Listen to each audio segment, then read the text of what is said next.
बिस्मिल्लाहिर्रहमानिर्रहीम। अस्सलाम वालेकुम व्यूअर्स, मैं हूँ आपका एस्ट्रोलॉजर सैयदुल हसन। कैसे हैं आप? खैरियत से हैं?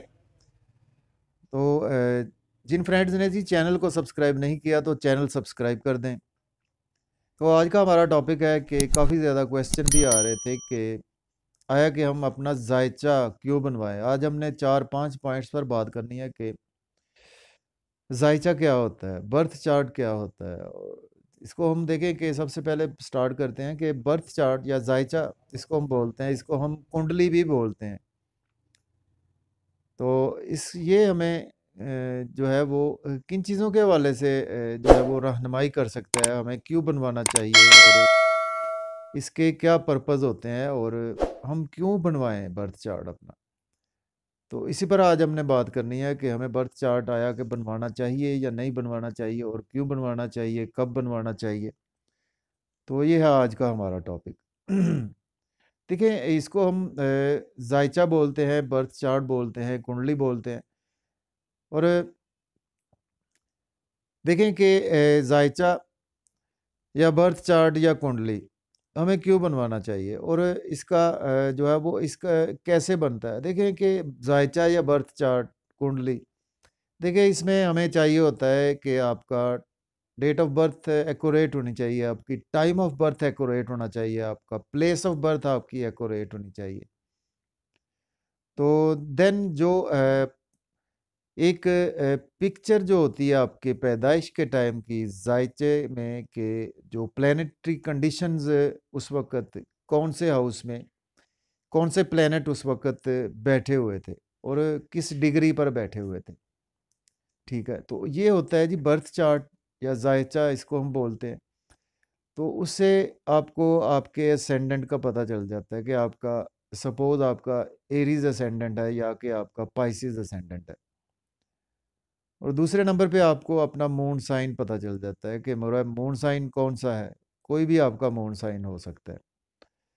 तो इस पर भी बात करते हैं। देखिए असेंडेंट जो है वो आपका, जिसको आप सादा लफ्ज़ों में कहते हैं कि आपका बुर्ज कौन सा है, वो आपका जो ज़ोडिएक साइन कौन सा है। तो वो आपका सपोज़ कोई भी हो सकता है, आपका टॉरस हो सकता है, वर्गो हो सकता है, लिब्रा हो सकता है, एक्वेरियस हो सकता है। और आपने देखना है कि आपके चलिए ये हमारा टॉपिक नहीं है। बाकी मून साइन का मैं बता देता हूँ कि मून साइन ये होता है कि जिस हाउस में या जिस राशि में मून बैठा होता है, ये आपका मून साइन होता है। ठीक है जी। तो ये भी बता देता हूँ कि आपको जो आपका असेंडेंट साइन होता है उसकी आपकी daily work life event, whole life के इवेंट्स जो उस पर आपको उसकी बेहतर तरीके से रहनुमाई मिलती है। और मून साइन जो होता है उसकी आपको रहनुमाई मिलती है जो आपकी इंटरनल जो सोच है आपकी, जो आप अंदर से सोचते हैं, उन चीज़ों के हवाले से आपको उसमें आपको रहनुमाई मिल सकती है। तो जी जायचा हमें क्यों बनवाना चाहिए?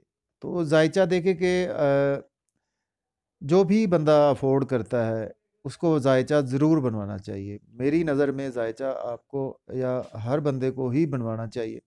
सपोज़ कि हम पहले टॉपिक पर बात करते हैं कि हमने अगर अब्रॉड जाना है, सपोज़ कि बैरून मुल्क अगर हमने जाना है, तो अब्रॉड जाने के लिए हमारा कितने एक्सपेंसेस होते हैं। देखें कि अब्रॉड जाने के लिए हमारे जो मैक्सिमम अगर हम अब्रॉड सपोज़ किसी को 10 लाख रुपए देते हैं या 15 लाख देते हैं, 20 लाख देते हैं या किसी और कंट्री के लिए, तो इसमें हमें देखिए इतनी हमने इन्वेस्टमेंट की है। तो चूँकि ये आगाही का इल्म है, एस्ट्रोलॉजी एक आगाही का इल्म है और इसको इल्म की हद तक ही मैं बात कर रहा हूँ। एक इल्म की हद तक ही हमने प्रेडिक्शन करनी होती है। तो उसमें आप 20-30-40 लाख रुपया हम लगा रहे हैं। तो क्यों ना हम इसकी थोड़ी बहुत आगाही ले लें कि आया कि हम अब्रॉड जाकर उधर सेटल भी हो पाएँगे, हमें उधर जाके जॉब मिलेगी। आया कि हमारा उधर कैसा फ्यूचर रहेगा, हम सेटल भी होंगे या कि हमारे पैसे ज़ाया हो जाएँगे। तो देखिए जहाँ पे आप 30-40 लाख रुपए आप लगा रहे हैं, तो अगर आप सपोज़ कोई भी एस्ट्रोलॉजर आपसे 5,000 लेता है, कोई 10,000 लेता है, कोई कितने भी पैसे लेता है, तो उससे आपको एक अच्छी गाइडेंस मिल जाती है। ठीक है, अगर आप देखिए कि आपको कुछ उधर जाके प्रॉब्लम्स पेश आएँगी, तो उसके लिए प्लैनेटरी कंडीशन के हवाले से देखें कि आपको गाइडेंस दी जाती है कि आप रेमेडीज़ कर सकते हैं। आप फ़लाँ दिन आप रेमेडीज़ ये करेंगे तो उससे इंशाअल्लाह ताला आपकी ये चीज़ें बेहतर होंगी। अब्रॉड जाएँगे तो आप इंशाअल्लाह उधर जाकर सेटल हो सकेंगे, या आप चले जाते हैं सपोज़, तो उधर जाकर आप ये रेमेडीज़ कर सकते हैं।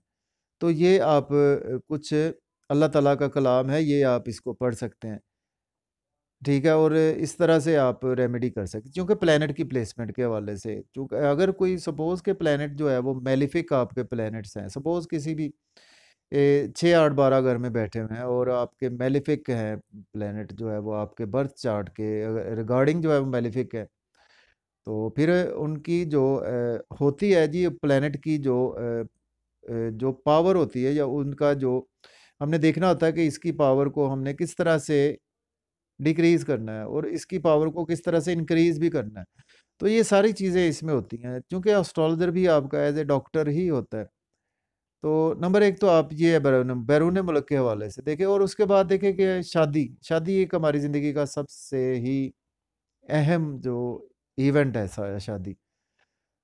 तो देखें कि सबसे पहले तो बात ये है कि शादी का हमें मैच ज़रूर करवाना चाहिए।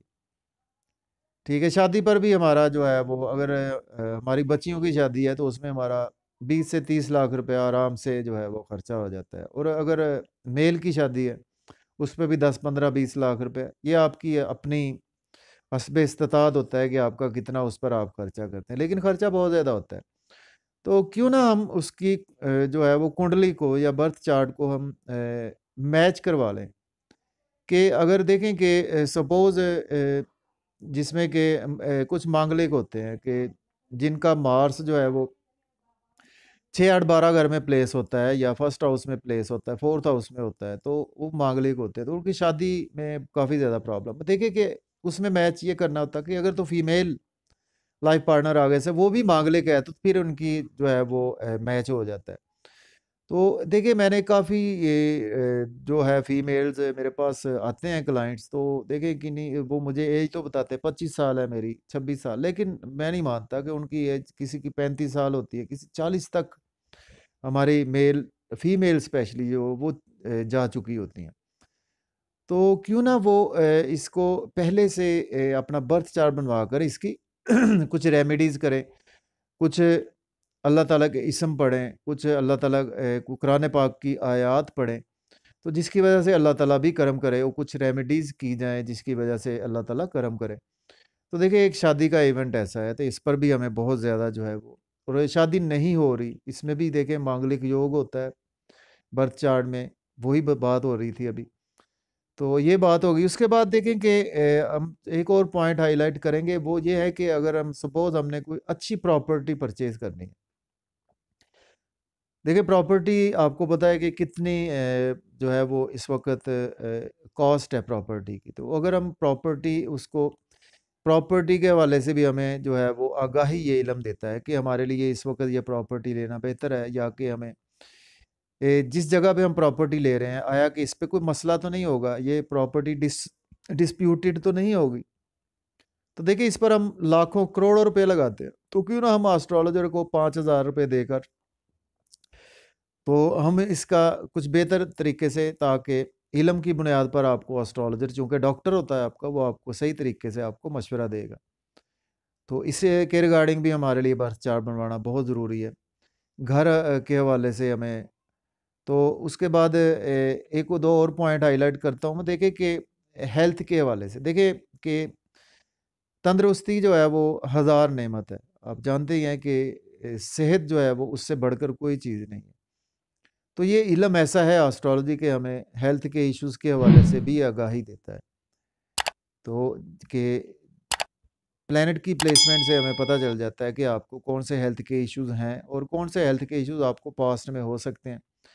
तो उनकी अगर हम रेमेडीज़ करते हैं तो उससे हमें काफ़ी हद तक जो है वो उससे हमें रिलीफ़ मिलता है, कि वो हेल्थ के इश्यूज़ जो है वो कुछ आने से पहले ही हम उसको, वो जिसको हम कहते हैं कि हमारी लैंग्वेज में कि हम उसको पहले ही वो उसका जो है वो सदे-बाद थोड़ा बहुत जितना इल्म की बुनियाद पर है, चूँकि अल्लाह ताला ने इल्म तो इंसान को दिया है ना, तो देखिए कि उसकी बुनियाद पर हम हेल्थ के इश्यू जो है वो सबसे बड़ी चीज़ हमारे लिए हेल्थ है। तो मैं समझता हूँ कि हेल्थ सबसे बड़ी चीज़ है। क्योंकि अगर हम सेहतमंद हैं, हम हेल्दी हैं, तो हम सब कुछ ही पैसा भी कमा सकते हैं, हम सारा कुछ कर सकते हैं, हम बच्चों की खुशियाँ देख देख सकते हैं, हम अपनी शादी को एंजॉय कर सकते हैं, हम दुनिया की तमाम जो भी चीज़ें हैं उसको हम एंजॉय कर सकते हैं। तो हेल्थ के हवाले से हमें ज़रूर बनवाना चाहिए बर्थ चार्ट अपना। और बल्कि गाहे बगाए हमें अपना एस्ट्रोलॉजर हमें उससे गाइडेंस भी लेनी चाहिए, डॉक्टर से भी गाइडेंस साथ लेनी चाहिए, और उसके साथ एस्ट्रोलॉजर भी, चूँकि आपका एक डॉक्टर होता है। तो मैं ये समझता हूँ कि जायचा या बर्थ चार्ट जो है वो आपको काफ़ी हद तक जो है वो समझ आ गई होगी। तो एक पॉइंट मैं और हाईलाइट करता हूँ, वीडियो काफ़ी लंबी हो रही है। देखिए कि सपोज़ आपके बच्चा नहीं हो रहा, तो देखिए कि पैसे को क्या करना होता है। अगर आप, हमारे यहाँ औलाद नहीं है, आपके यहाँ औलाद नहीं है, तो लोग करोड़ा अरबों रुपया कहते हैं जी हमसे ले लो, हमें औलाद जो है वो किसी तरह से अल्लाह ताला दे दे। तो उससे भी ये इल्म जो है वो रहनुमाई देता है हमें, कि उससे हम देख के बता सकते हैं कि आपके यहाँ औलाद जो है वो मेल पार्टनर में प्रॉब्लम है, फीमेल पार्टनर में प्रॉब्लम है, आया कि आपके औलाद जो है वो, उसकी फिर रेमेडीज़ हम करवाते हैं। तो अल्लाह पाक ने करम करना होता है, तो अल्लाह पाक करम करते भी हैं। लेकिन ये है कि उसमें मेडिकली भी हमने उसको चेक करवाना होता है सारा। तो उसके बाद ये सारी चीज़ें देखिए कि जायचा या बर्थ चार्ट या कुंडली ये हमें बनवाना बहुत ही ज़रूरी है। तो उम्मीद है कि आपको वीडियो पसंद आई होगी। तो कमेंट्स बॉक्स में वीडियो को ज़रूर लाइक शेयर करें, और शेयर ज़रूर करें दोस्तों तक वीडियो, ताकि उन सबको पता चल सके कि जायचा क्या होता है, बर्थ चार्ट क्या होता है। तो कोई आपके कमेंट्स हैं तो आप मुझे कमेंट्स बॉक्स में आप मुझसे पूछ सकते हैं। तो बहुत शुक्रिया जी, अल्लाह हाफ़िज़।